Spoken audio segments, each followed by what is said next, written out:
we found a lovely patch of St. John's wort here, but we're not sure if it's the right one.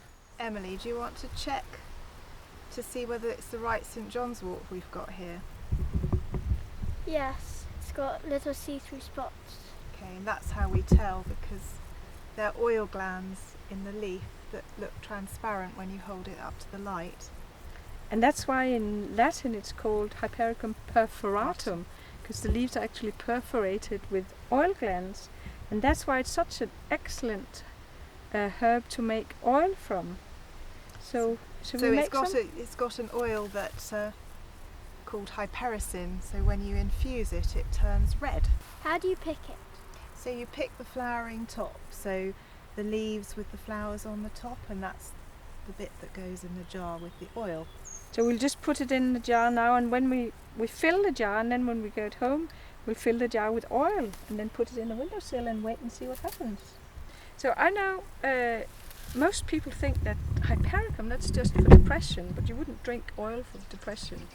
So there's other things you use the oil for, isn't there, Frances? Yes, I mean, use it externally for a cream healing oil, for burns, cuts and pain relief. It's brilliant. I've used it a lot with massage and nerve pain particularly. Yes. I find that nerve and muscle pain. Yeah, nerve and it is. I remember that we learned at the herbal school that St. John's wort is to do with nerves, isn't it? Both internally and externally.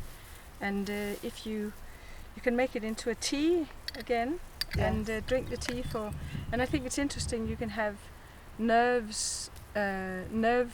repair, both mental or emotional nerve repair and also physical nerve repair with this lovely plant. It's very calming, healing inside and out.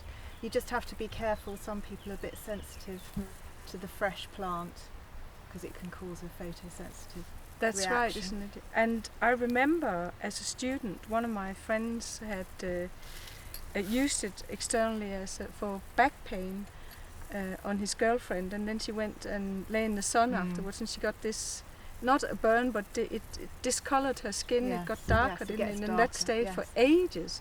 So don't put it on your face and then go out in the sun. No. So obviously that's not such an issue in England, but where we are in the south of France. Yes, in the Pyrenees the sun is definitely strong enough to.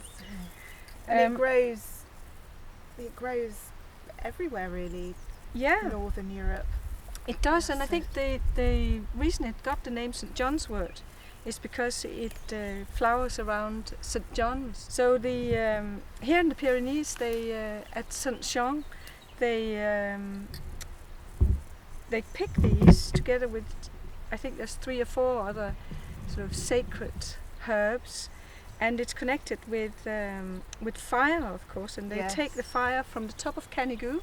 They light a fire on the top of Canigou, and then they have runners running down to all the villages that then pass the fire into the villages and light bonfires.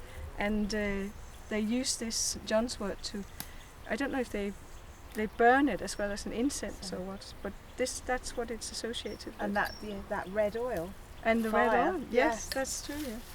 The interesting thing about the photosensitivity is that it's used for SAD, seasonal affective disorder, which is the light sensitive depression that people get in the dark half of the year. And this I always see St. John's wort as putting light into you, and light is also like nerve tracks, repairing the nerve tracks and putting the light back into your life from the peak time of the summer. That's right. Yeah, it's like it preserves the light of high summer, so you can use it in the winter. Absolutely.